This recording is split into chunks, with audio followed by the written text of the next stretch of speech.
सर्वप्रथम मेरी जीवन दाता मेरी माँ आनंदी माँ के चरणों में मेरा नमन, सुरेश भाई जी के चरणों में मेरा नमन, बीवी चौहान जी के चरणों में मेरा नमन और खरावड़ गांव के सभी ग्रामवासियों को मेरा राम राम। बड़ा अच्छा लगा आप लोग आए हैं शिविर में और शांति से बहुत अच्छी जानकारी ले रहे हैं।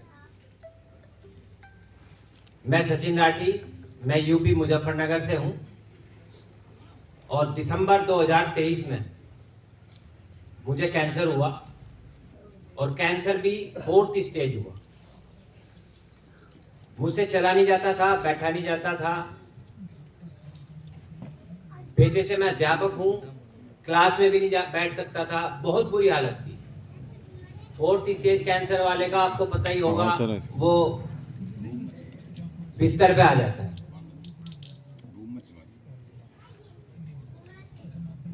डॉक्टर के पास गया, डॉक्टर ने कहा भाई महीना 2 महीना और अगर 1.5-2 करोड़ रुपए खर्च करोगे तो शायद बच जाओ। मगर जी कितना चांस है? देखो 40-50% चांस है आपके बचने के। मैंने इधर उधर हिसाब लगाया, खेत की तरफ को देखा, घर की तरफ को देखा, मगर तो ये भी नहीं बैठे 1.5 करोड़ के, कहां से लाऊं? भाई सबसे बड़ी समस्या हम इंसान की यही तो है।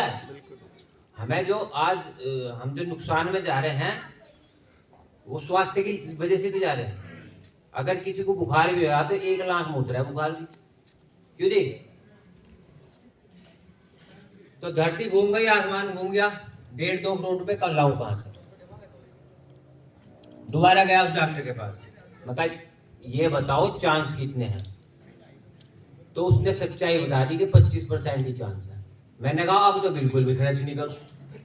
जब चांस ही 25% है तो क्यों खर्च करना भाई? जो कुछ है वही बर्बाद हो जाऊंगा।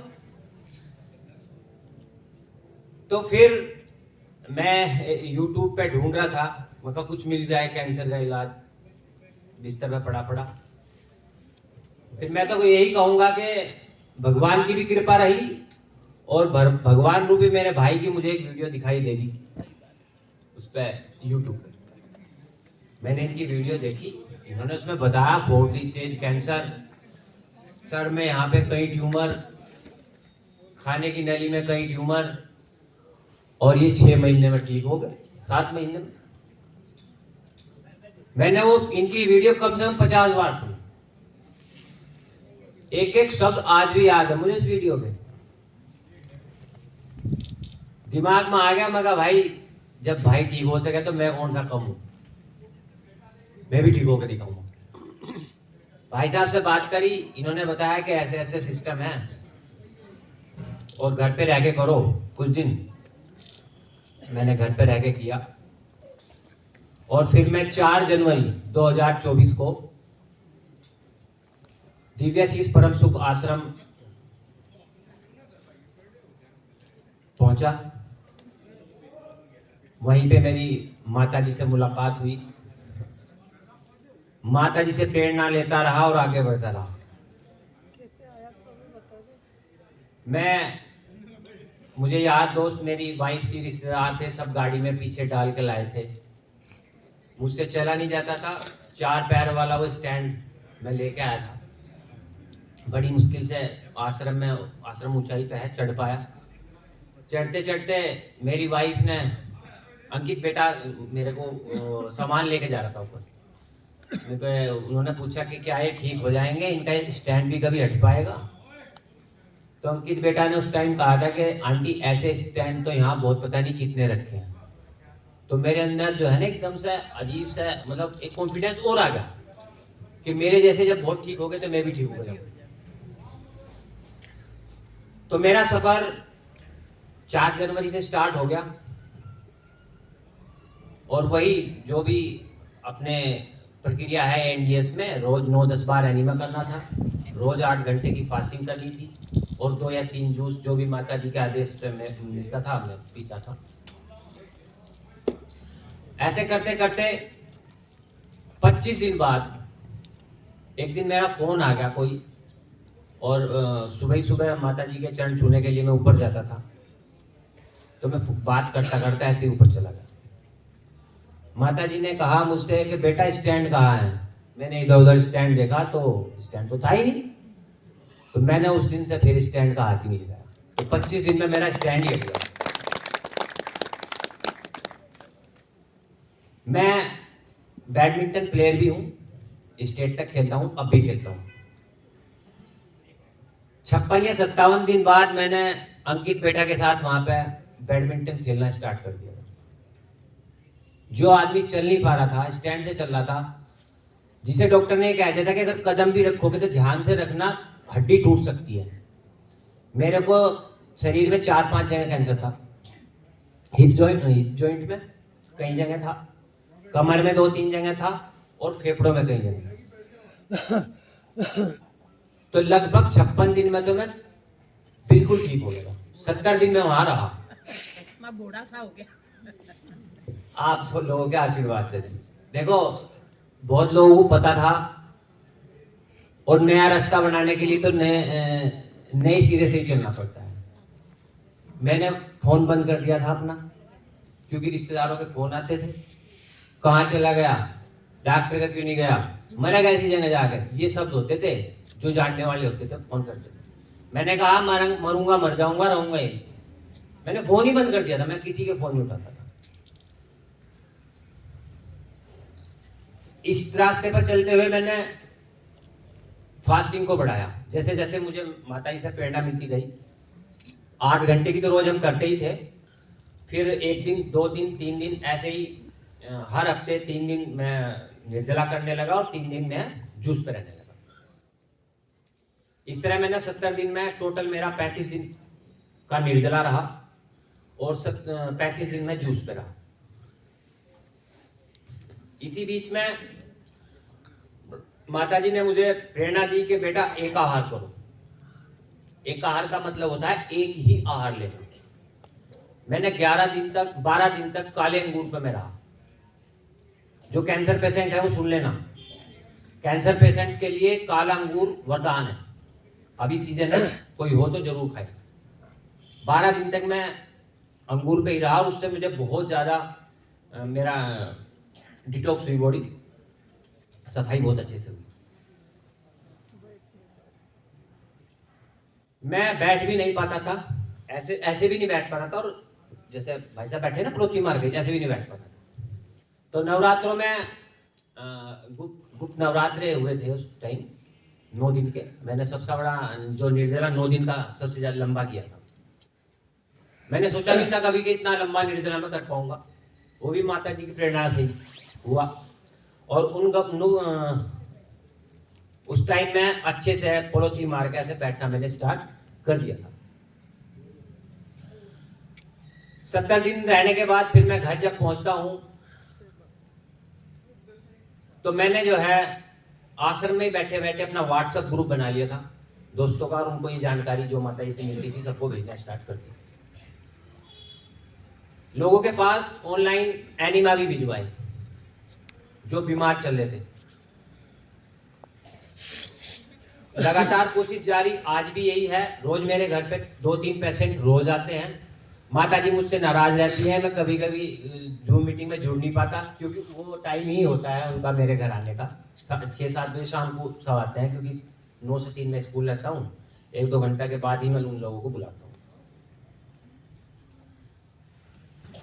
तो ये सब आज भी जारी है। मेरे साथ मेरी पत्नी गई थी, उनको 500 प्लस शुगर रहता था, पीसीओडी था, यूटीआई इन्फेक्शन था, हार्मोन्स डिस्टर्ब थे, मतलब सारी बीमारी थी, कोई बीमारी बच नहीं रही। और 20-21 दिन में उनका शुगर बिल्कुल नॉर्मल हो गया था और आज भी बिल्कुल स्वस्थ है। लगभग 14 महीने हो गए। स्किन प्रॉब्लम भी थी उनको बहुत ज्यादा।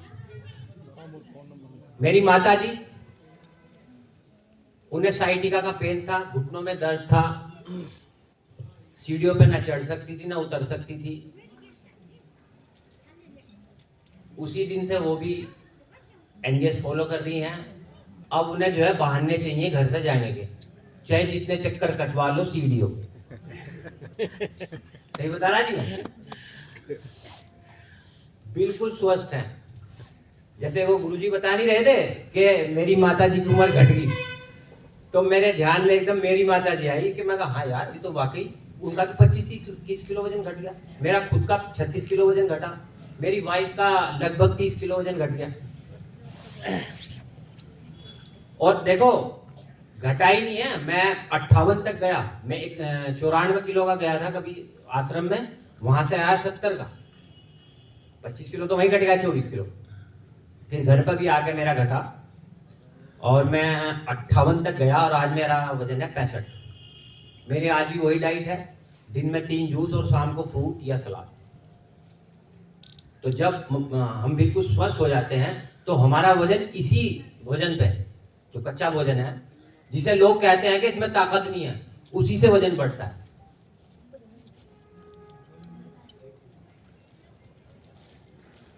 तो मेरी तो आप लोगों से ये विनती है, हाँ मेरा बेटा है, मेरे बेटे के बारे में मैं आपको बता दूं, 14 साल से उसको फिट्स पड़ते हैं और वो इंडिया का पहला ऐसा केस है जिसको 24 घंटे फिट्स पड़ते थे,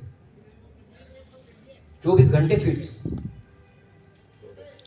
22 साल की उसकी उम्र होगी, पूरी दुनिया में मैंने उसका इलाज करा लिया, लेकिन जब से वो मेरे समझाने के बावजूद और हमें देख देख के उसने करना शुरू किया है, एनडीएस फॉलो करना शुरू किया है, उसको 1 से 2 महीने भी हो जाते हैं दोहराए। 14 साल से जो बंदा जिसको 24 घंटे दोहरावे था, उसको अब 2-2 महीने में दौरे आ रहे। तो कितनी ताकत है। नहीं ठीक तो होना पड़ेगा वो, आप लोगों के आशीर्वाद से और इस सिस्टम से जुड़ के ठीक तो वो निश्चित होगा, क्योंकि हमने भी कोई बड़े पाप नहीं कर रखे जो सारी आफत हमारे गले में गल रही। सेवा ही कर रहे भाई। देखो आदमी का कर्म अगर सुधर जाए तो वो उसका सब कुछ सुधर जाए। मुझे जैसे ही माता जी से प्रेरणा मिली कि बेटा दूध नहीं होता इसमें कुछ भी, तो भैया हमने तो वही फोन, जब मैं आश्रम में था वहीं से मैंने फोन किया और अपनी गाय भैंस हमने बिकवा दी। पिछले 14 महीने से हमारे घर में कोई दूध नहीं बिकता। दूध पीते हैं, मूंगफली का बना ले, सोयाबीन का बना ले, कोकोनट उसका बना लेते हैं, या बादाम का बना लो जिसे ज्यादा ताकत चाहिए, काजू का भी बना सकते हैं। इन सब का मट्ठा बन जाता है, इसका आपकी मूंगफली का, उसी का दही बना सकते हैं, उसी का पनीर बना सकते हैं। तो ऑप्शन बहुत है।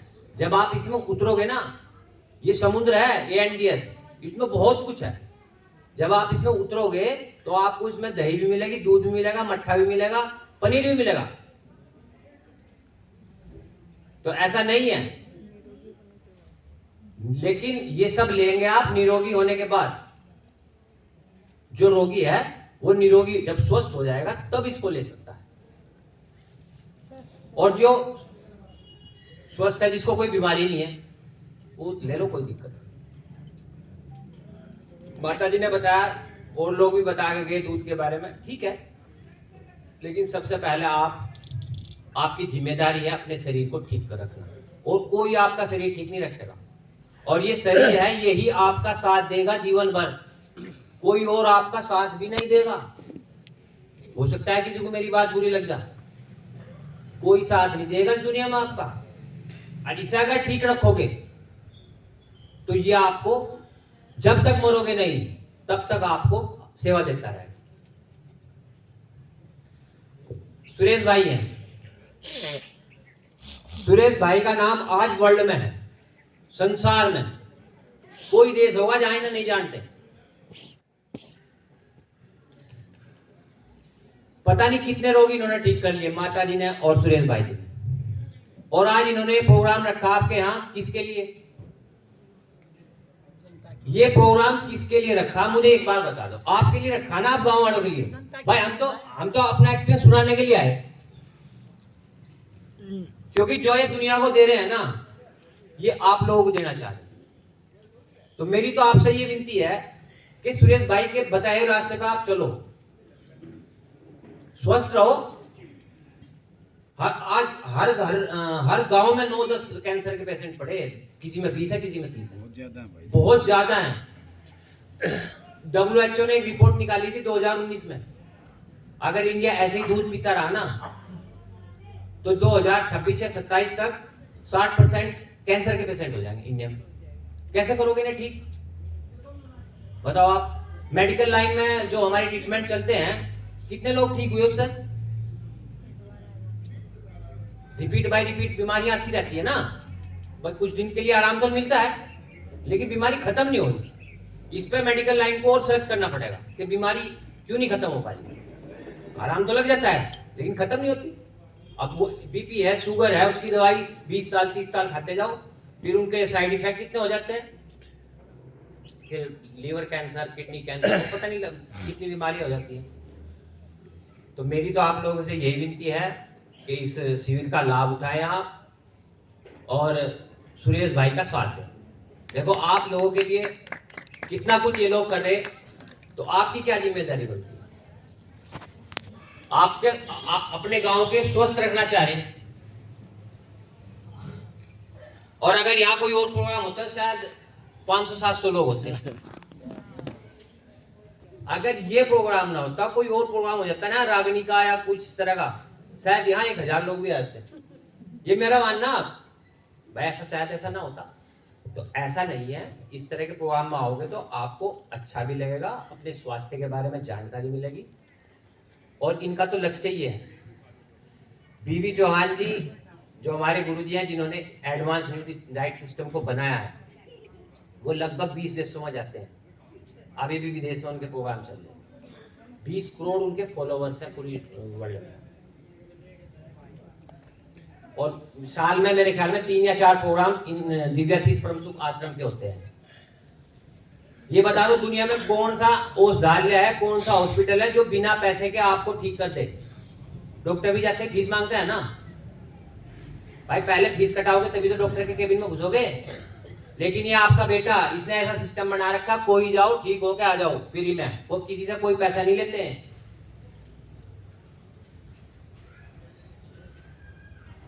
मिल जाएगी कोई ऐसी संस्था है कहीं भारत में ऐसी? मुझे बता दो कोई हो तुम, कि आओ भाई और ठीक हो और अपने घर जाओ, कोई पैसा ना दो। तो इस तरह की संस्था को चलाने का काम भी तो हमारा है। इन भाई कहां से करोड़ों रुपए आ रहे भाई, इन पे कहां से पैसे आ रहे? कोई मंत्रालय थोड़े इनके पास कि सरकार इनको पैसा देती है। जो लोग ठीक होके जाते हैं वो अपना करते हैं वहां। तो मैं तो लोगों से ये भी विनती करूंगा कि जैसा आप दान देते हो अन्य संस्थाओं में, तो ऐसे अपने भाई का साथ दो ना। ऐसी बहुत संस्थाएं हैं वहां पे, उनका साथ दो। धन्यवाद। मेरा मोबाइल नंबर है 9917444934, 9917444934। धन्यवाद।